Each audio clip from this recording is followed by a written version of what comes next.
Hello everyone. तो आज की वीडियो में हम पढ़ने वाले हैं यूनिट 8 जो है हमारी एडवर्टाइजमेंट। इसके एमसीक्यू यानी मल्टीपल चॉइस क्वेश्चंस आज की वीडियो में हम कवर करेंगे। और ये किस सब्जेक्ट का हमारा टॉपिक है तो मैं आपको बता देती हूँ। वैसे तो एडवर्टाइजमेंट्स जिसके भी सिलेबस में है वो इस वीडियो को देख सकता है, उनके लिए इम्पॉर्टेंट ही वीडियो है ये। पर वैसे BA third year 6 semester UP state की यूनिवर्सिटी का ये सिलेबस है इंग्लिश लिटरेचर का, जिसमें हम पढ़ रहे हैं पेपर सेकेंड। 2 पेपर है ना, paper first paper second. Paper first मैंने पहले ही कंप्लीट करवा दिया है, जिसका लिंक आपको प्लेलिस्ट का लिंक आपको डिस्क्रिप्शन में मिल जाएगा, वहाँ पर आपको सारी क्लासेस मिल जाएंगी। ये चल रहा है हमारा पेपर सेकंड जो है मीडिया एंड जर्नलिस्टिक राइटिंग। इसकी भी प्लेलिस्ट बना दी है, उसका लिंक भी आपको डिस्क्रिप्शन में मिल जाएगा। वहाँ पर आपको unit first second third fourth fifth six seventh ये सारी यूनिट वहीं पर आपको मिल जाएंगी। ठीक है, तो यह है यूनिट 8 हमारी एडवर्टाइजमेंट, जिसमें हमने कॉन्सेप्ट की जो वीडियो है वो हमने पहले ही बना दी है, अपलोड कर दी है।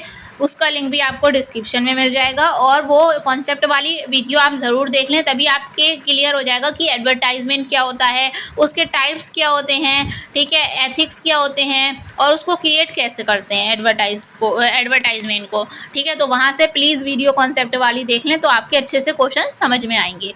ठीक है, तो एडवर्टाइजमेंट होता क्या है एक बार मैं फिर से बता देती हूँ। एक ऐड जो देखते हैं आप टीवी में या न्यूज़पेपर में, कोई ऐड दिया होता है किसी चीज़ का, प्रोडक्ट का या सेवा का प्रचार किया होता है, तो वो होता है एडवर्टाइजमेंट। ठीक है, एड्स जो होते हैं जैसे कि डिटॉल का एड्स दे रहे हैं, कोलगेट का एड्स दे रहे हैं, कोल्ड ड्रिंक का एड्स दे रहे हैं, तो ये सब होता है एडवर्टाइजमेंट। ठीक है, तो फर्स्ट अब देख लेते हैं। अब हम अपना फर्स्ट क्वेश्चन है इसमें, what is the primary purpose यानी प्राथमिक उद्देश्य of classified ads in journalism, यानी पत्रकारिता में जर्नलिज्म में वर्गीकृत विज्ञापनों यानी क्लासिफाई एड्स का प्राथमिक उद्देश्य क्या है। ऑप्शन इसमें A entertainment, B information and promotion, C editorial content, D opinion pieces. Entertainment तो आंसर होगा नहीं, एडिटोरियल कंटेंट भी नहीं होगा, है ना, संपादकीय कंटेंट भी नहीं होगा, डी है ओपिनियन पीसेस यानी राय देना, ये भी नहीं होगा। तो जो भी हमारा ऐड होता है वो क्या होता है, इन्फॉर्मेशन देता है एक हमें, और प्रमोशन होता है उसका, ऐड देता है। ठीक है, तो आंसर हो जाएगा इसका बी। नेक्स्ट है हमारा question number 2, what characterizes digital banner ads in online journalism, यानी ऑनलाइन पत्रकारिता में डिजिटल बैनर विज्ञापनों की क्या विशेषता है। ऑनलाइन जर्नलिज्म में जो बैनर होते हैं, डिजिटल बैनर, उनमें जो एड्स देते हैं उसका क्या विशेषता होती है। ऑप्शन इसमें ए लॉन्ग फॉर्म कंटेंट में बनता है, उससे लंबी फॉर्म कंटेंट बनता है, बी है स्टैटिक विजुअल्स यानी स्थिर दृश्य, सी है प्लेसमेंट इन प्रिंट न्यूज़पेपर यानी प्रिंट समाचार पत्रों में प्लेसमेंट, डी है इंटरेक्टिव एलिमेंट्स यानी इंटरेक्टिव यानी जो हमें अट्रैक्ट करे, ये भी कह सकते हैं, है ना, तो इंटरेक्टिव एलिमेंट्स होते हैं उसमें, तो आंसर हो जाएगा इसका डी इंटरेक्टिव एलिमेंट्स।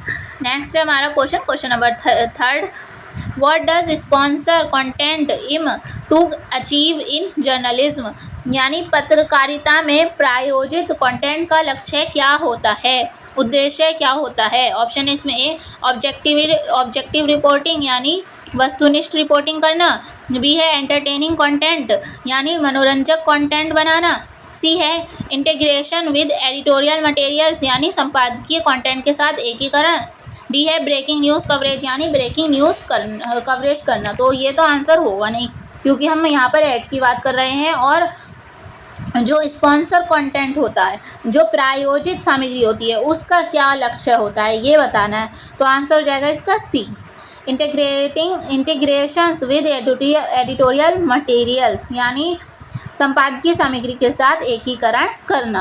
नेक्स्ट है हमारा question number 4, how do social media ads leverage यानी फ़ायदा उठाता है ऑनलाइन प्लेटफॉर्म्स इन जर्नलिज्म, यानी पत्रकारिता में सोशल मीडिया विज्ञापन जो होते हैं, सोशल मीडिया जो एड्स होते हैं, ऑनलाइन प्लेटफॉर्म का लाभ कैसे उठाते हैं। ऑप्शन इसमें ए प्रिंट डिस्ट्रीब्यूशन यानी प्रिंट वितरण से, तो हाँ यहाँ पर हम ऑनलाइन की बात कर रहे हैं तो प्रिंट की बात कहाँ से आ गई, तो ये तो आंसर होगा नहीं। बी है टेलीविज़न ब्रॉडकास्ट यानी टेलीविज़न टीवी पर ब्रॉडकास्ट करके, ये भी आंसर नहीं होगा, है ना, क्योंकि हम टेलीविज़न की नहीं ऑनलाइन प्लेटफॉर्म्स की बात कर रहे हैं। सी है इंगेजिंग ऑनलाइन ऑडियंस, यानी ऑनलाइन ऑडियंस दर्शकों से जुड़कर, यही इसका आंसर हो जाएगा, आंसर सी। पत्रकारिता में सोशल मीडिया विज्ञापन ऑनलाइन प्लेटफॉर्म का लाभ कैसे उठा सकते हैं, तो कैसे उठा सकते हैं, ऑनलाइन ऑडियंस से जुड़कर, आंसर सी। नेक्स्ट है हमारा question number 5, where are classified ads commonly found in traditional media, यानी पारंपरिक मीडिया में, ट्रेडिशनल मीडिया में वर्गीकृत विज्ञापन आमतौर पर कहाँ पाए जाते हैं। तो ट्रेडिशनल मीडिया की बात हो रही है यहाँ पर, है ना, जो पुराने टाइम में मीडिया होता था। ऑप्शन इसमें है टेलीविज़न ब्रॉडकास्ट में, यानी टीवी पर। बी है front page of newspaper, newspaper के फ्रंट पेज पर, टेलीविज़न तो आएगा नहीं, है ना। सी है स्पॉन्सर कंटेंट सेक्शन, यानी जो स्पॉन्सर का जो प्रायोजित सामग्री का अनुभाग, ये भी नहीं होगा। डी है सोशल मीडिया प्लेटफॉर्म्स, ये भी नहीं होगा, ये तो ट्रेडिशनल में आता ही नहीं है, तो आंसर हो जाएगा बी। ट्रेडिशनल मीडिया में सबसे ज़्यादा ट्रेडिशनल क्या है, front page of newspaper. Newspaper में जो एड्स आते हैं वो होते हैं हमारे ट्रेडिशनल मीडिया में जो ऐड दिए जाते हैं वो, तो आंसर हो जाएगा इसका बी। नेक्स्ट है हमारा क्वेश्चन नंबर 6, इन ब्रॉडकास्ट जर्नलिज्म, यानी प्रसारण पत्रकारिता में, जो ब्रॉडकास्ट प्रसारण वाली जो पत्रकारिता होती है उसमें, what type commercials are commonly seen on television, यानी प्रसारण पत्रकारिता में, जर्नलिज्म में, टेलीविज़न पर किस प्रकार के विज्ञापन आमतौर पर देखे जाते हैं। ऑप्शन इसमें ए प्रिंट एड्स, यानी टेलीविज़न पर किस टाइप के ऐड देखे जाते हैं, प्रिंट एड्स। टेलीविज़न पर प्रिंट होगा क्या, बिल्कुल नहीं, न्यूज़पेपर में होता है प्रिंट तो, या फिर बैनर्स वगैरह में होता है। बी है डिस्प्ले ऐड, यानी डिस्प्ले करना, किसी भी डिस्प्ले दिखाना, मतलब सामने विजुअल दिखाना। सी है रेडियो कॉमर्शियल, ये भी नहीं होगा।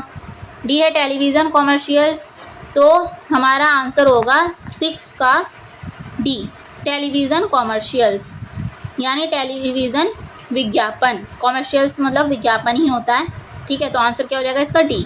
टेलीविज़न की बात हो रही है, आंसर डी।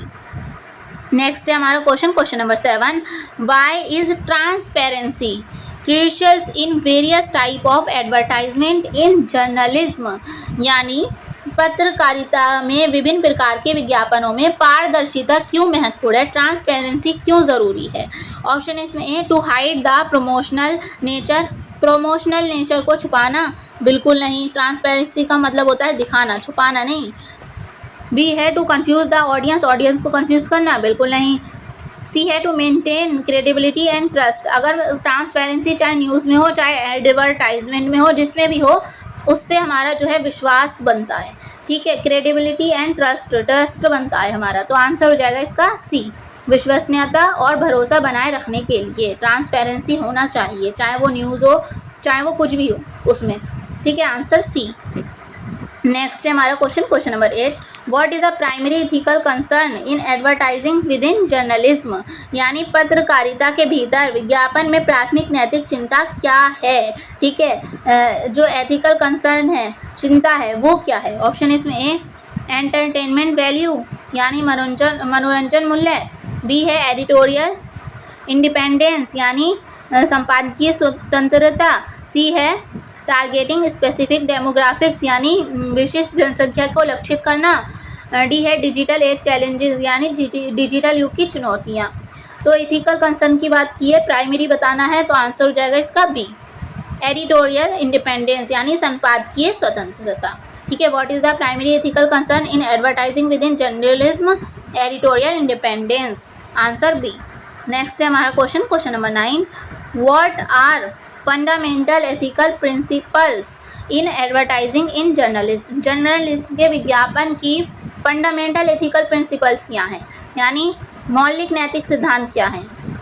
ऑप्शन इसमें ए डिसेप्शन एंड मिसलीडिंग प्रैक्टिसेस, यानी धोखाधड़ी और भ्रमिक प्रथाएं। नैतिकता की बात हो रही है यहाँ पर, तो धोखाधड़ी नैतिकता में नहीं आती है, तो ये तो आंसर होगा नहीं। बी है टारगेटिंग वल्नरेबल ऑडियंस, यानी कमज़ोर दर्शकों को लक्षित करना, जो मतलब दर्शक ही नहीं है उनको लक्षित करना, तो ये तो आंसर होगा नहीं। सी है एडिटोरियल इंटरफेरेंस, यानी संपादकीय हस्तक्षेप, ये भी इसका आंसर नहीं होगा। डी है truthfulness and accuracy, ethical principle में सबसे ज़्यादा मौलिक वाला कौन है, मौलिक नैतिक सिद्धांत क्या है, ट्रूथफुलनेस एंड एक्यूरेसी। ठीक है, आंसर हो जाएगा इसका डी, ट्रूथ, सत्य मतलब सत्यता और सटीकता, ट्रूथफुलनेस एंड एक्यूरेसी। नेक्स्ट है हमारा question number 10, why is protecting vulnerable audiences importance in advertising ethics, यानी विज्ञापन नैतिक में कमज़ोर दर्शकों की सुरक्षा क्यों महत्वपूर्ण है। ऑप्शन है इसमें A, to maximise commercial gain, यानी व्यावसायिक लाभ को अधिकतम करने के लिए। बी है टू एक्सप्लॉइट वल्नरेबिलिटीज़, यानी जो वल्नरेबिलिटीज़ होती हैं उनका फ़ायदा उठाने के लिए। सी है टू अवॉइड पोटेंशियल हार्म, यानी संभावित नुकसान से बचने के लिए। डी है टू डिसरिगार्ड इथिकल प्रिंसिपल्स, यानी जो नैतिक सिद्धांतों की अवहेलना करना। तो वल्नरेबल ऑडियंस कौन सी होती है, जो मतलब हो सकता है कि हमारी ऑडियंस हट सकती है, जो हमारे ऐड हैं जिनके पास पहुँच रहे हैं, कुछ तो हमारे कस्टमर बन ही जाते हैं, मतलब परमानेंट कस्टमर बन जाते हैं, पर कुछ ऐसे होते हैं जो परमानेंट नहीं होते, वो होती है हमारी कमज़ोर ऑडियंस।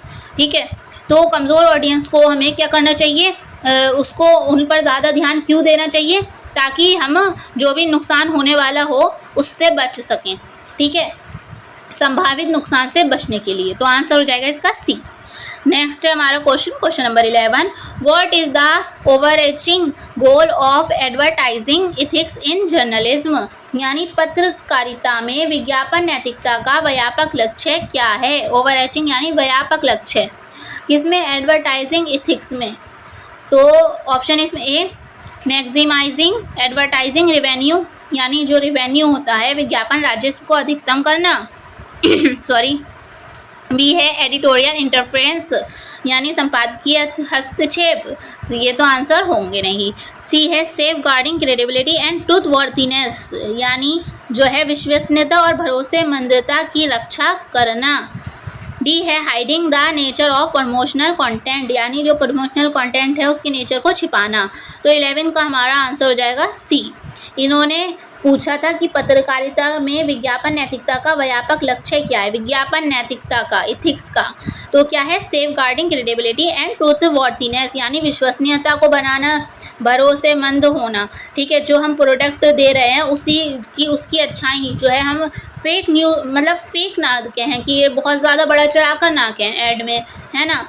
तो इसलिए विश्वसनीयता बनती है कैसे, कि ऐड ठीक हो, ज़्यादा बड़ा चढ़ाकर ना हो, और उसमें भरोसेमंद होना चाहिए। तो आंसर हो जाएगा इसका सी। नेक्स्ट है हमारा question number 12, what role do diversity and inclusivity play in advertising ethics in journalism, यानी जो है हमारा पत्रकारिता में, जर्नलिज्म में विज्ञापन नैतिकता में विविधता और समावेशिता का क्या भूमिका है। समावेशिता होता है मतलब इंक्लूसिविटी मतलब होता है, और डाइवर्सिटी मतलब तो विविधता होता है, मतलब अलग अलग भिन्न भिन्न टाइप का, है ना। ऑप्शन है इसमें ए, परपेचुएटिंग स्टेरियोटाइप, यानी रूढ़िवादिता को बनाए रखना। ठीक है, पुराने लोगों की सोच टाइप, रूढ़िवादिता, पुराने लोग भी अब ऐसा नहीं है कि अजीब सी सोच हो, पर रूढ़िवादिता को बनाए रखना। बी है रिप्रेजेंटिंग डाइवर्स पर्सपेक्टिव्स, यानी विविध दृष्टिकोण का प्रतिनिधित्व करना। सी है एक्सप्लॉइटिंग वल्नरेबिलिटीज़, यानी जो है हमारा कमज़ोरियों का फ़ायदा उठाना। डी है नैतिक चुनौतियों से बचना, मतलब अवॉइडिंग एथिकल चैलेंज, नैतिक चुनौतियों से बचना। तो 12 का आंसर हो जाएगा हमारा बी। हमने इसमें डाइवर्सिटी और एक्सक्लूसिविटी की बात की है, सॉरी इंक्लूसिविटी की बात की है, तो इसमें होगा रिप्रेजेंट डाइवर्स पर्सपेक्टिव, भिन्न भिन्न दृष्टिकोण को रिप्रेजेंट करना। नेक्स्ट है हमारा question number 13, what is the first step in creating an advertisement in journalism, यानी जो एडवर्टाइजमेंट क्रिएट करते टाइम हमारा पहला कदम क्या होता है, फर्स्ट स्टेप क्या होता है। ऑप्शन है इसमें ए, निगोशिएटिंग एड प्लेसमेंट्स, यानी विज्ञापन का प्लेसमेंट्स पर बातचीत करना। प्लेसमेंट क्या होगी, तो ये तो आंसर होगा नहीं। बी है अंडरस्टैंडिंग द टारगेट ऑडियंस, जो ऑडियंस है उनको टारगेट करना, ठीक है, उनको समझना, लक्षित दर्शकों को समझना। सी है क्राफ्टिंग अ कंपेलिंग मैसेज, यानी सम्मोहक संदेश तैयार करना। डी है, ये तो बाद में हम करेंगे ना, तो ये भी आंसर नहीं होगा। डी है कोलैबोरेशंस विद एडिटोरियल टीम्स, यानी संपादकीय टीमों के साथ सहयोग करना, तो ये भी नहीं होगा। तो आंसर क्या हो जाएगा इसका? B. Understanding the target audience, सबसे पहले हम क्या करेंगे? अपनी ऑडियंस को समझेंगे, ठीक है, आंसर बी। नेक्स्ट है हमारा question number 14। What role do graphic designers play in the creation of advertisement? यानी विज्ञापन निर्माण में ग्राफिक डिजाइनर की क्या भूमिका रहती है? ऑप्शन है इसमें ए ग्राफ्टिंग अ कंपेलिंग मैसेज, यानी सम्मोहक संदेश को तैयार करना। बी है सेटिंग कैंपेन्स ऑब्जेक्टिव्स, यानी अभियान उद्देश्य निर्धारित करना। सी है निगोशिएटिंग एड प्लेसमेंट्स, यानी विज्ञापन के जो प्लेसमेंट्स हैं उन पर बातचीत करना। डी है डिज़ाइनिंग विजुअल एलिमेंट्स, यानी जो विजुअल एलिमेंट्स होते हैं दृश्य तत्वों को डिज़ाइन करना।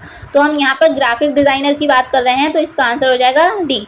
ग्राफिक डिज़ाइनर का क्या काम होता है, क्या योगदान होता है हमारा एडवर्टाइज बनाने में, क्रिएट करने में एडवर्टाइजमेंट? तो आंसर हो जाएगा इसका D designing visual elements. Visual elements जो होते हैं, जो हमें दिखते हैं, जैसे कि हम जो रिकॉर्ड करते हैं दृश्यों को, ठीक है, जो दृश्य तत्वों को डिज़ाइन करते हैं, आंसर हो जाएगा इसका डी। नेक्स्ट है हमारा question number 15। What is an essential considerations in compliance with ethical standards for advertisement, यानी विज्ञापनों के लिए नैतिक मानकों के अनुपालन में एक आवश्यक विचार क्या है? नैतिक मानकों के अनुपालन में ऑप्शन है इसमें ए एक्सेजरेशंस एंड मिसलीडिंग इंफॉर्मेशन, यानी अतिशयोक्ति और भ्रामक जानकारी, गलत मतलब भ्रामक जानकारी। बी है फोकस ग्रुप्स एंड सर्वेज, यानी फोकस समूह और सर्वेक्षण। सी है प्लेटफॉर्म स्पेसिफिक एडेप्टेशंस, यानी प्लेटफॉर्म विशिष्ट अनुकूलन। डी है टेस्टिंग एंड ऑप्टिमाइजेशंस, यानी परीक्षण और अनुकूलन। तो इन्होंने पूछा है कि विज्ञापनों के लिए नैतिक मानकों के अनुपालन में एक आवश्यक विचार क्या है? तो वो है हमारा answer A exaggerations and misleading information, यानी अतिशयोक्ति और भ्रामक जानकारी, आंसर ए। नेक्स्ट है हमारा question number 16। What is the purpose of testing and optimization in the advertisement creation process? तो जो टेस्टिंग करना होता है और उसको अनुकूल ऑप्टिमाइजेशन करना होता है, अनुकूल बनाना होता है ऐड को, तो वो उसका मतलब पर्पस क्या होता है, उद्देश्य क्या होता है? ऑप्शन है इसमें ए निगोशिएटिंग एड प्लेसमेंट्स, यानी विज्ञापन प्लेसमेंट्स पर बातचीत करना। बी है अलाइनिंग विद ब्रांड आइडेंटिटी, यानी ब्रांड की पहचान के साथ संरेखित करना। सी है सेटिंग कैंपेन्स ऑब्जेक्टिव्स, यानी अभियान उद्देश्य निर्धारित करना। डी है gauging effectiveness and making adjustment, यानी प्रभावशीलता का आकलन करना और समायोजन करना। तो हमारा 16 का आंसर होगा हमारा डी, ठीक है, यानी प्रभावशीलता का आकलन करना। टेस्टिंग और ऑप्टिमाइजेशन का क्या मतलब होता है कि प्रभाव पड़ रहा है लोगों पर या नहीं पड़ रहा है, इसका आकलन करना और समायोजन करना, आंसर डी। नेक्स्ट है हमारा question number 17। What involves selecting specific pages, time slots और web page placement for advertisement, यानी विज्ञापनों के लिए एडवर्टाइजमेंट के लिए विशिष्ट पेज चुनना, समय स्लॉट या वेब पेज प्लेसमेंट का चयन करना में किस में शामिल है ये? ऑप्शन है इसमें ए कंप्लायंस विद एथिकल स्टैंडर्ड, यानी नैतिक मानकों का अनुपालन करने में, तो ये तो इसका आंसर होगा नहीं, है ना। बी है क्राफ्टिंग एंड कंपेलिंग मैसेज, यानी एक सम्मोहक संदेश तैयार करने में, ये भी नहीं होगा इसका आंसर। सी है नेगोशिएटिंग एड प्लेसमेंट, यानी विज्ञापन प्लेसमेंट पर बातचीत करना, तो यही इसका आंसर होगा। इन्होंने साफ साफ कहा है कि प्लेसमेंट के बारे में, कि जो हमारा न्यूज़ है, मतलब जो हमारे यहाँ ऐड है वो किस जगह प्लेसमेंट होना चाहिए, ठीक है। तो निगोशिएटिंग एड प्लेसमेंट, यानी प्लेसमेंट के ऐड पर बातचीत करना, आंसर सी। नेक्स्ट है हमारा question number 18। How does a story board contribute to collaborations in journalism advertisement? जो आप गूगल से सर्च करिएगा स्टोरी बोर्ड, ठीक है, एडवर्टाइजमेंट स्टोरी बोर्ड, तो आपके सामने पिक्चर्स आएंगी, वो देखिएगा आपको। वो भी एक तरीका होता है क्या करने का, एडवर्टाइजमेंट करने का, ठीक है। तो वो भी एक स्टोरी बोर्ड भी एक तरीका है एडवर्टाइजमेंट करने का। तो इन्होंने पूछा है कि पत्रकारिता विज्ञापन में सहयोग के लिए स्टोरी बोर्ड कैसे योगदान देता है? ऑप्शन है इसमें ए फाइनलाइजिंग प्रोडक्शन डिटेल्स यानी जो प्रोडक्शन मतलब उत्पादन के विवरण को अंतिम रूप देना।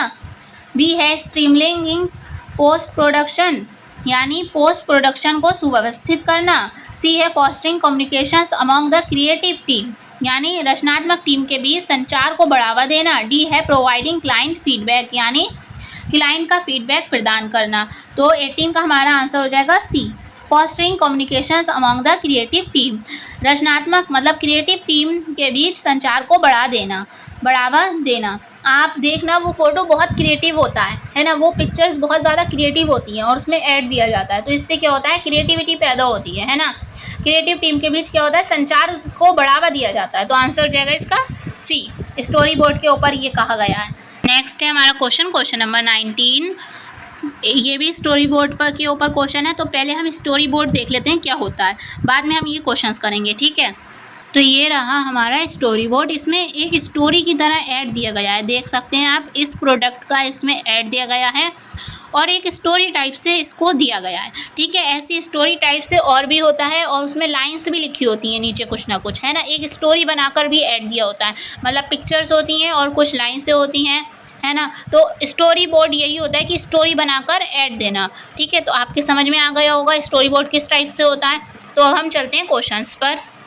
तो अब है हमारा question number 19। What role do story board play in conceptualization phase of advertisement creations यानी विज्ञापन निर्माण के अवधारणा चरण में स्टोरी बोर्ड का क्या भूमिका निभाता है। ऑप्शन है इसमें ए नेगोशिएटिंग एड प्लेसमेंट यानी विज्ञापन प्लेसमेंट पर बातचीत करना। बी है translation ideas into a tangible representation यानी विचारों को मूर्त प्रतिनिधित्व में अनुवाद करना, मतलब मूर्त टाइप जो होते हैं, मतलब मूर्त वो होते हैं जो दिखते हैं, ठीक है। सी है इंश्योरिंग इथिकल कॉम्प्लियंस यानी नैतिक अनुपालन सुनिश्चित करना, तो ये तो आंसर होगा नहीं। डी है स्ट्रीमलाइनिंग पोस्ट प्रोडक्शन यानी पोस्ट प्रोडक्शन को सुव्यवस्थित करना। तो 19 का हमारा आंसर हो जाएगा बी, ठीक है। तो स्टोरी बोर्ड में आपने देखा है सब आपको स्टोरी टाइप में दिखता है क्लियरली, है ना, तो वो टेंजिबल होता है, मूर्त होता है। तो आंसर क्या हो जाएगा इसका बी। नेक्स्ट है हमारा question number 20। Why are story board presented to clients during the advertisement creation process यानी विज्ञापन निर्माण प्रक्रिया के दौरान क्लाइंट को स्टोरी बोर्ड क्यों प्रस्तुत किए जाते हैं। ऑप्शन है इसमें ए इंश्योरिंग इथिकल कॉम्प्लियंस यानी इथिकल कॉम्प्लियंस मतलब नैतिक अनुपालन सुनिश्चित करने के लिए, तो वैसे तो ये आंसर नहीं होगा इसका। बी है विजुअलाइजिंग द नैरेटिव फ्लो यानी जो कथा प्रभाव की कल्पना करना। सी है प्रोवाइडिंग क्लाइंट फीडबैक प्रतिक्रिया मतलब ग्राहक प्रतिक्रिया प्रदान करने के लिए। डी है fostering communications among the creative team यानी रचनात्मक टीम के बीच संचार को बढ़ावा देना। तो 20 का हमारा इसमें आंसर होगा C, provide client feedback, answer C. Next है हमारा question number 21। What is the primary aim of advertising in communication यानी जो एडवर्टाइजमेंट है उसका कम्युनिकेशन में क्या प्राथमिक उद्देश्य होता है। संचार में विज्ञापन का प्राथमिक उद्देश्य क्या है। ऑप्शन है इसमें ए प्रोवाइडिंग एंटरटेनमेंट, हमने विज्ञापन का बताना है, ठीक है। तो एंटरटेनमेंट करने के लिए होता है विज्ञापन, बिल्कुल नहीं, वो तो एक वस्तु को प्रमोट करने के लिए होता है। ऑप्शन है इसमें B raising awareness within the intended market यानी लक्षित बाजार में जागरूकता बढ़ाना। सी है प्रोमोटिंग एडिटोरियल कंटेंट यानी संपादकीय सामग्री को बढ़ावा देना मतलब कंटेंट को बढ़ावा देना। डी है इंश्योरिंग जर्नलिस्टिक इंटीग्रिटी यानी पत्रकारिता की अखंडता सुनिश्चित करना। तो 21 का हमारा आंसर हो जाएगा B raising awareness within the intended market, ठीक है, आंसर बी। नेक्स्ट है हमारा question number 22। How do advertisements contribute योगदान देता है to the financial stability of media organization यानी विज्ञापन मीडिया मतलब जो विज्ञापन है मीडिया संगठनों की वित्तीय स्थिरता में कैसे योगदान देता है। तो मीडिया जो ऐड वगैरह देते हैं उनका उन्हें फाइनेंशियल मतलब उनको ऐड के ऐसे थोड़ी ना फ्री में ऐड दे देते हैं, तो उनको पैसा भी मिलता है जिससे उनकी फाइनेंशियल स्टेबिलिटी बनती है, ठीक है, तो देख लेते हैं ऑप्शन है इसमें A by promoting editorial content यानी संपादकीय कंटेंट को बढ़ावा देने पर, बी है by engaging readers with eye catching graphics यानी जो है आकर्षक ग्राफिक्स के साथ पाठकों को आकर्षित करके, सी है by making investment in high calibre writing यानी उच्च गुणवत्ता वाले लेखन में निवेश करके, डी है by influencing listeners to perform certain actions यानी श्रोताओं को कुछ निश्चित कार्य करने के लिए प्रभावित करके। तो इसका आंसर हो जाएगा हमारा C by making investments in high calibre writing. ठीक है, आंसर सी यानी जो है हमारे उच्च गुणवत्ता वाले लेखन में निवेश करके। नेक्स्ट है हमारा question number 23, what role do classified ads play in newspaper यानी समाचार पत्रों में वर्गीकृत विज्ञापन क्या भूमिका निभाते हैं। ऑप्शन है इसमें ए मिमिकिंग ट्रेडिशनल आर्टिकल्स यानी जो है पारंपरिक लेखों की नकल करना, बी है प्रोवाइडिंग इंटरटेनमेंट यानी मनोरंजन प्रदान करना, सी है इंगेजिंग यूजर्स विद ओवरलेस यानी ओवरले के साथ उपयोगकर्ताओं को आकर्षित करना, डी है एडवर्टाइजिंग जॉब्स सर्विस और प्रोडक्ट इन स्पेसिफिक कैटेगरीज। तो आंसर आपको समझ में ही आ गया होगा कि आंसर होगा इसका डी। एड्स क्या रोल प्ले करते हैं, एडवर्टाइज जॉब की ऐड देते हैं, सर्विस और प्रोडक्ट इन स्पेसिफिक कैटेगरीज में। ठीक है, तो आंसर क्या हो जाएगा इसका डी। नेक्स्ट है हमारा question number 24, what is a characteristic यानी विशेषता of display ad. Display ads की विशेषता क्या है। ऑप्शन है इसमें ए मिमिकिंग ट्रेडिशनल आर्टिकल्स यानी जो पारंपरिक लेखों की नकल करना, बी है occupying dedicated spaces with eye catching graphics and text यानी आकर्षक ग्राफिक्स टेक्स्ट के साथ समर्पित स्थानों पर कब्जा करना, सी है integrating promotional material seamlessly into editorial content यानी संपादकीय सामग्री में प्रचार सामग्री को सहजता से एकीकृत करना, डी है capturing the attention of online readers यानी जो ऑनलाइन रीडर्स हैं पाठक हैं उनका ध्यान आकर्षित करना। तो 24 का हमारा आंसर हो जाएगा बी। जो डिस्प्ले एड्स होते हैं वो उनकी कैरेक्टरिस्टिक्स क्या है, तो आंसर है इसका B occupying dedicated spaces with eye catching graphics and text यानी आकर्षक ग्राफिक्स का यूज़ करके और टेक्स्ट के साथ जो है हमारा ऐड देना एक, ठीक है, के साथ समर्पित स्थानों पर कब्जा करना, आंसर बी। नेक्स्ट है हमारा question number 25, in digital journalism में what is the purpose of popup ads. Popup ads का क्या पर्पस होता है ये बताना है। डिजिटल पत्रकारिता में पॉपअप विज्ञापनों का क्या उद्देश्य है। ऑप्शन है इसमें ए इंगेजिंग यूज़र विद ओवरले यानी जो ओवरले के साथ यूज़र्स को आकर्षित करना, बी है मिमिकिंग ट्रेडिशनल आर्टिकल्स यानी पारंपरिक लेखों की नकल करना, सी है providing a platform for job advertisement यानी एक प्लेटफॉर्म देना जहां हम नौकरी के विज्ञापन दे सकते हैं। ऑप्शन है इसमें D appearing prominently on websites यानी वेबसाइटों पर प्रमुखता से प्रदर्शित होना। तो 25 का आंसर हो जाएगा हमारा ए। पॉपअप एड्स क्या पर्पस होता है, इंगेजिंग यूजर्स विद ओवरलेस यानी ओवरले के साथ यूजर्स को आकर्षित करना, आंसर ए।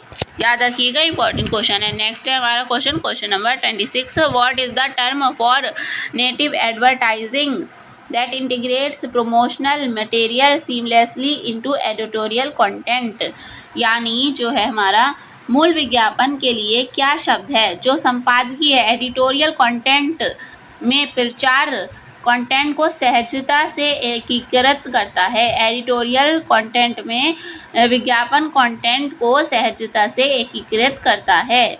ऑप्शन है इसमें A classified ad, B sponsored content, C display ads, D banner ads. तो 26 का हमारा आंसर हो जाएगा बी स्पॉन्सर्ड कंटेंट यानी जो प्रयोजित कंटेंट होता है वो, ठीक है, आंसर बी।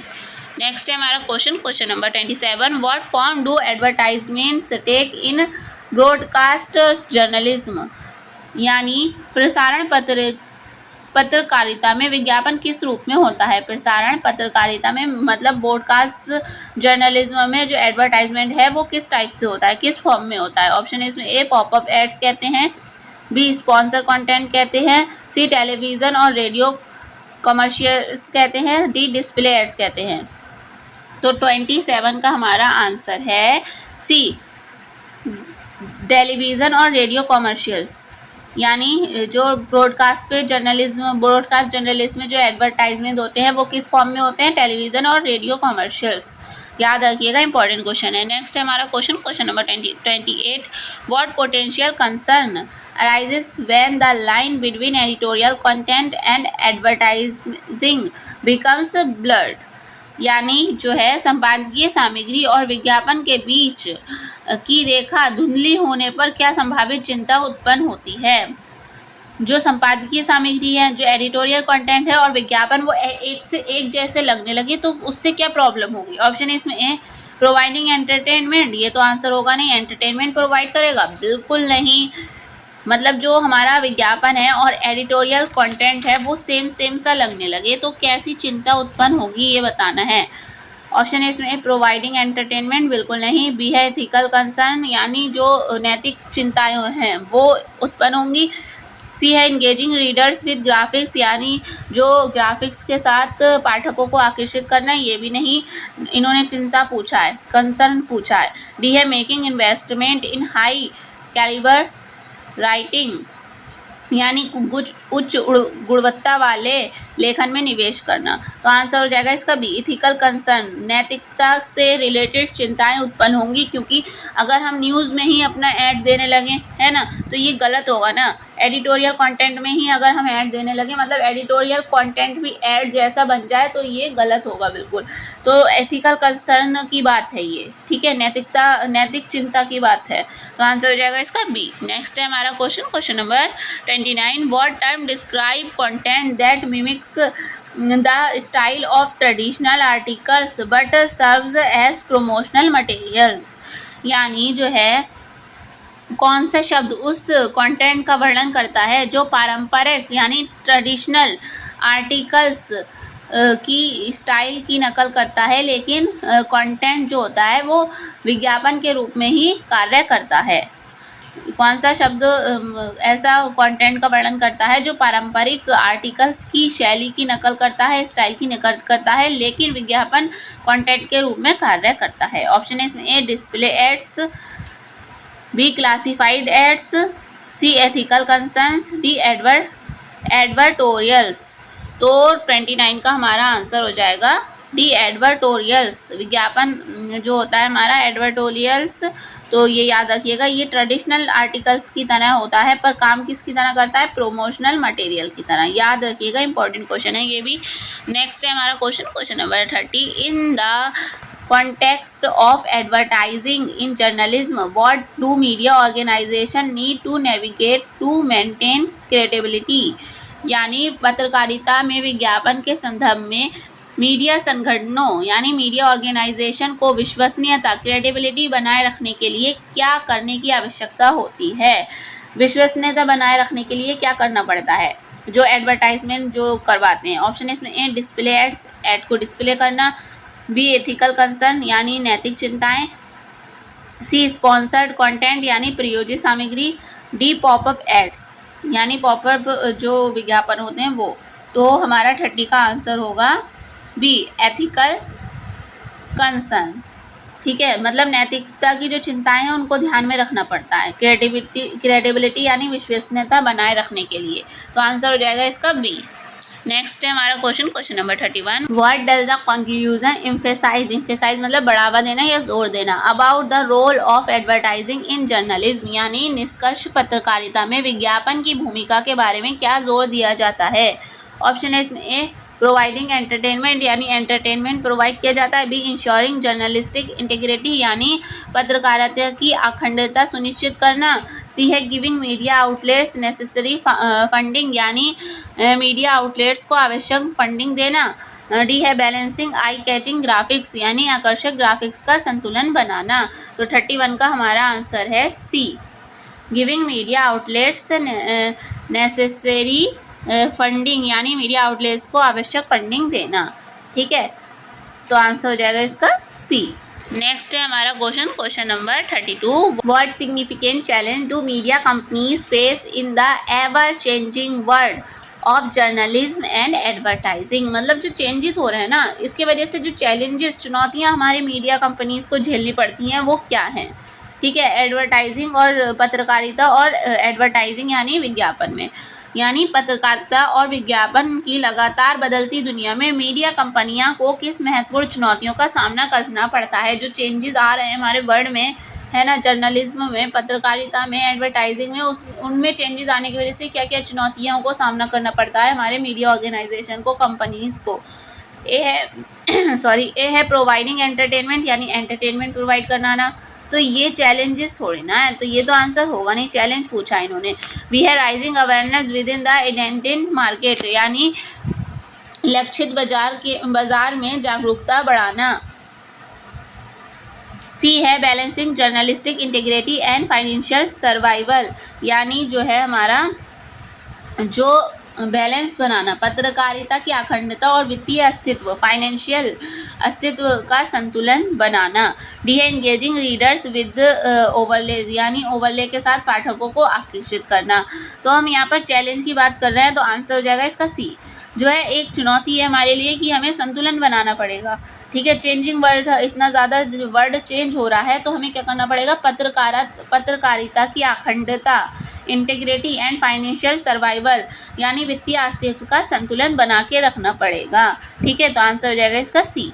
नेक्स्ट है हमारा question number 33। What is native advertising, यानी जो एडवर्टाइजिंग नेटिव विज्ञापन क्या है। Also known as sponsor content, जिसे स्पॉन्सर कंटेंट के रूप में भी जाना जाता है। ऑप्शन इसमें A promotional content embedded in news articles, यानी समाचार लेखों में एम्बेड किए गए प्रचार सामग्री, विज्ञापन कंटेंट। बी है एक्सप्लिसिट एडवर्टाइजिंग इन बैनर्स, यानी बैनर में स्पष्ट विज्ञापन। सी है editorial content with no promotional elements, यानी बिना प्रचार तत्वों वाली संपादकीय कंटेंट। डी है प्रिंट मीडिया एडवर्टाइजिंग, यानी प्रिंट मीडिया विज्ञापन। तो हमारा 33 का आंसर हो जाएगा A promotional content embedded in news articles, यानी जो है समाचार लेखों में एम्बेड की गई प्रचार सामग्री। किस लेखों में, समाचार लेखों में एम्बेड की गई प्रचार सामग्री। जो समाचार लेख होते हैं उसमें एम्बेड की गई कंटेंट, मतलब विज्ञापन की सामग्री। नेक्स्ट है हमारा question number 34। How is sponsored content intended to blend in with the surrounding material, यानी जो है प्रायोजित सामग्री कहते हैं स्पॉन्सर कंटेंट को हिंदी में। प्रायोजित कंटेंट को आसपास की कंटेंट के साथ कैसे मिश्रित किया जाता है। ऑप्शन है इसमें A by using bold graphics, यानी बोल्ड ग्राफिक्स का यूज़ करके। बी है बाय बीइंग ओवरली प्रोमोशनल, यानी अत्यधिक प्रचारात्मक होकर। सी है by creating a seamless fusion of style and tone, यानी जो है हमारा शैली और लहजे का सहज मिश्रण बनाकर। टी है बाय यूजिंग इंट्रोसिव विजुअल्स, यानी घुसपैठ वाले दृश्यों का यूज़ करके। तो 34 का हमारा आंसर हो जाएगा C by creating a seamless fusion of style and tone, यानी शैली और लहजे का सहज मिश्रण बनाकर जो है हम क्या कर सकते हैं, प्रयोजित कंटेंट के आसपास की कंटेंट के साथ मिश्रित किया जा सकता है। ठीक है, आंसर सी। नेक्स्ट है हमारा question number 35। What is primary intention of native advertisement. Native advertisement को ही हम क्या कहते हैं, स्पॉन्सर कंटेंट भी कहते हैं। ठीक है, तो इन्होंने पूछा है इसका प्राइमरी इंटेंशन क्या है, नेटिव विज्ञापन का प्राथमिक उद्देश्य क्या है। ऑप्शन है इसमें A to be overly promotional, यानी अत्यधिक प्रचारात्मक होना। बी है to create confusion between ads and journalism, ad और जर्नलिस्ट के बीच कन्फ्यूज़न करना। ये तो होगा नहीं आंसर, है ना। अत्यधिक प्रचारात्मक होना, ये भी नहीं होगा आंसर। सी है to interact with customers in an invasive manner, यानी जो है ग्राहकों के साथ आक्रामक तरीके से बातचीत करना, बिल्कुल नहीं। डी है to blend seamlessly with non promotional material, यानी मतलब गैर प्रचार कंटेंट के साथ सहज रूप से मिश्रित होना। जैसा कि मान लो एक न्यूज़ है, न्यूज़ में ही हम कहीं ना कहीं हल्का सा ऐड दे दे रहे हैं और पढ़ने वाले को पता भी नहीं चल पा रहा है ठीक से कि ये ऐड है, मतलब उसे पता चल रहा है कि ऐड है पर वो हम न्यूज़ में ही दे रहे हैं। तो न्यूज़ में अगर हम कोई ऐड देते हैं हल्का सा तो उसका प्रभाव ज़्यादा पड़ता है, पर वो लगता नहीं है ज़्यादा ऐड जैसा नहीं लगता है, पर होता वो ऐड ही है। गैर प्रचार सामग्री के साथ सहज रूप से मिश्रित होना, मतलब जो नॉन प्रमोशनल मटेरियल होता है उसके साथ, उसकी कंटेंट के साथ सहज रूप से मिश्रित हो जाता है वो। तो आंसर हो जाएगा इसका डी। नेक्स्ट है हमारा question number 36। How do advertisers collaborate with editorial teams in the integration of sponsored content, यानी प्रयोजित सामग्री के एकीकरण में विज्ञापन दाता संपादकीय टीमों के साथ कैसे सहयोग करते हैं। ऑप्शन इसमें A by creating overtly promotional material, मतलब अत्यधिक मतलब खुलेआम प्रचार सामग्री बनाकर, बिल्कुल नहीं, ये तो होगा नहीं इसका आंसर।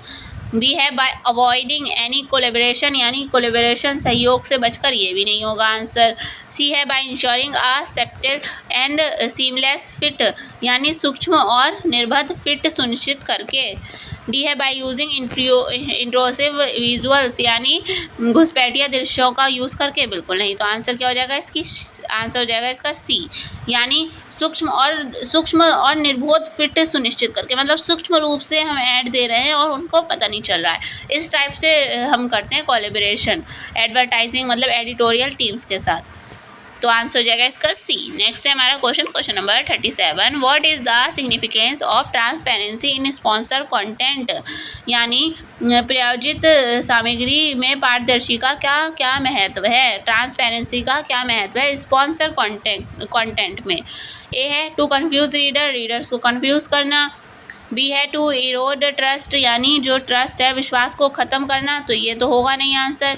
सी है to maintain credibility and confidence, यानी विश्वसनीयता और आत्मविश्वास बनाए रखना। अगर हम न्यूज़ में ही हल्का सा प्रचार कर देते हैं तो उससे क्या होता है, विश्वसनीयता बनती है और कॉन्फिडेंस बनता है, ठीक है, मतलब उस ऐड पर ज़्यादा भरोसा करते हैं लोग। तो आंसर यही हो जाएगा, आंसर सी। नेक्स्ट है, और ट्रांसपेरेंसी तो वैसे भी हमारा क्रेडिबिलिटी ही बनाता है और कॉन्फिडेंस ही बढ़ाता है, तो आंसर सी ही होगा। नेक्स्ट है हमारा question number 38। Why is a transparency emphasized in sponsor content, यानी जो पारदर्शिता है वो मतलब जो स्पॉन्सर कंटेंट में पारदर्शिता पर जोर क्यों दिया जाता है। ऑप्शन इसमें ए टू क्रिएट कन्फ्यूज़न, बिल्कुल नहीं, कन्फ्यूज़न क्रिएट करने के लिए नहीं होता है। बी है to compromise the credibility of media outlets, यानी मीडिया आउटलेट्स की विश्वसनीयता से समझौता करना, तो ये भी नहीं होगा इसका आंसर। सी है to maintain reader confidence and distinguish from independent journalism, यानी पाठकों का विश्वास बनाए रखना और स्वतंत्र पत्रकारिता में अलग पहचान बनाना। डी है to blur the line between advertising and editorial independence, यानी मतलब जो विज्ञापन और संपादकीय स्वतंत्रता के बीच रेखा को धुंधली करना, उनमें फ़र्क कम करना, तो ये भी इसका आंसर नहीं होगा। आंसर हो जाएगा इसका सी। मतलब क्यों ट्रांसपेरेंसी पर जोर दिया जाता है स्पॉन्सर कंटेंट में, ताकि रीडर्स का कॉन्फिडेंस बना रहे और डिस्टिंग्विश फ्रॉम इंडिपेंडेंट जर्नलिज्म, यानी जो है हमारा पाठकों का विश्वास बनाए रखना और स्वतंत्र पत्रकारिता में अलग पहचान बनाना। नेक्स्ट है हमारा question number 39। What potential issue arises if readers can not readily identify sponsor content, यानी यदि पाठक स्पॉन्सर कंटेंट को आसानी से पहचान नहीं पाते तो क्या संभावित समस्या उत्पन्न होती है। ऑप्शन इसमें मतलब अगर कंटेंट मतलब जो ऐड है उसको ठीक से पहचान नहीं पाते हैं जो रीडर्स होते हैं, तो क्या प्रॉब्लम उत्पन्न होती है। ऑप्शन इसमें A increase trust in the media outlets, यानी मीडिया आउटलेट्स पर विश्वास में वृद्धि। बी है blurred line between advertising and editorial independence, यानी जो है विज्ञापन और संपादकीय स्वतंत्रता के बीच की रेखा धुंधली होना। सी है enhanced credibility of the media source, यानी मीडिया स्रोत की विश्वसनीयता में वृद्धि। डी है डिक्रीज कन्फ्यूज़न अमॉन्ग रीडर्स, यानी रीडर्स के बीच कन्फ्यूज़न की कमी। तो 39 का हमारा आंसर हो जाएगा इसका बी। अगर हमें पता ही नहीं चल रहा है न्यूज़ में एक ऐड दिया हुआ है, न्यूज़ के अंदर ही किसी प्रोडक्ट का प्रचार किया हुआ है और अगर वो प्रचार हमें पता ही नहीं चल रहा है कि हाँ यहाँ पर ऐड दिया हुआ है, तो इससे ब्लर्ड होती है line between advertising and editorial independence की, ठीक है, उनमें फ़र्क कम दिखता है। तो आंसर हो जाएगा इसका बी। नेक्स्ट है हमारा क्वेश्चन नंबर 40, ये लास्ट क्वेश्चन है हमारा इस वीडियो का। How do media outlets demonstrate their commitment to ethics in sponsored content, यानी जो स्पॉन्सर कंटेंट में मीडिया आउटलेट नैतिकता के प्रति अपनी प्रतिबद्धता कैसे प्रदर्शित करते हैं। ऑप्शन है इसमें A, by avoiding the use of sponsor content, यानी स्पॉन्सर कंटेंट को अवॉइड करके, तो ये तो आंसर होगा नहीं। बी है by blending advertising seamlessly into editorial content, यानी जो है एडिटोरियल कंटेंट को हम विज्ञापन कंटेंट में मिलाकर, सहजता से मिलाकर, ये भी नहीं होगा आंसर। सी है bye being upfront and transparent about sponsor content, यानी जो है जो स्पॉन्सर कंटेंट के बारे में स्पष्ट और पारदर्शी होकर। डी है by creating confusion between ads and journalism, यानी जर्नलिज्म और एड्स के बीच कन्फ्यूज़न क्रिएट करके, तो ये भी नहीं होगा आंसर हो जाएगा इसका C. By being upfront and transparent about sponsor content, यानी स्पॉन्सर कंटेंट के बारे में स्पष्ट और पारदर्शी होकर। कैसे हम अपनी नैतिकता का ध्यान रख सकते हैं स्पॉन्सर कंटेंट में, उसमें हम क्या कर सकते हैं, ट्रांसपेरेंट होकर और मतलब जो है स्पष्ट रहकर, ठीक है, आंसर हो जाएगा इसका सी। तो ये हमारा लास्ट क्वेश्चन था इस वीडियो का। तो इस वीडियो में 80 मतलब इस यूनिट में 80 क्वेश्चन है, तो 40 क्वेश्चन हमने इस वीडियो में कवर कर लिए हैं और नेक्स्ट वीडियो में बाकी के बचे हुए 40 क्वेश्चन भी हम कवर कर लेंगे। तो हमारा सिलेबस जो है BA 6 सेमेस्टर यूनिट मतलब BA 6 सेमेस्टर और मतलब जो हमारा पेपर है पेपर 2, तो उसका सिलेबस पूरी तरीके से कंप्लीट हो जाएगा नेक्स्ट वीडियो में, ठीक है। तो इसका PDF कहाँ मिलेगा, इसका PDF मिलेगा टेलीग्राम ग्रुप पर। BA 6 सेमेस्टर का टेलीग्राम ग्रुप बना हुआ है, वहाँ पर सारे PDF अवेलेबल हैं, जिसका लिंक मिल जाएगा आपको डिस्क्रिप्शन में, या फिर आप टेलीग्राम पर जाकर BA 6 सेमेस्टर टाइप करेंगे तब भी आ जाएगा, ठीक है। तो वहाँ से आप ऐड हो जाइएगा और PDF को डाउनलोड कर लिएगा अगर आपको ज़रूरत हो तो, वहाँ पर आंसर की भी दे रखी होंगी, ठीक है। तो वीडियो थोड़ी भी हेल्पफुल रही हो तो प्लीज़ वीडियो को शेयर ज़रूर कर दिएगा, है ना, अपने फ्रेंड्स और क्लासमेट्स के साथ जो भी हो। तो अब मिलते हैं नेक्स्ट वीडियो में। Thank you for watching.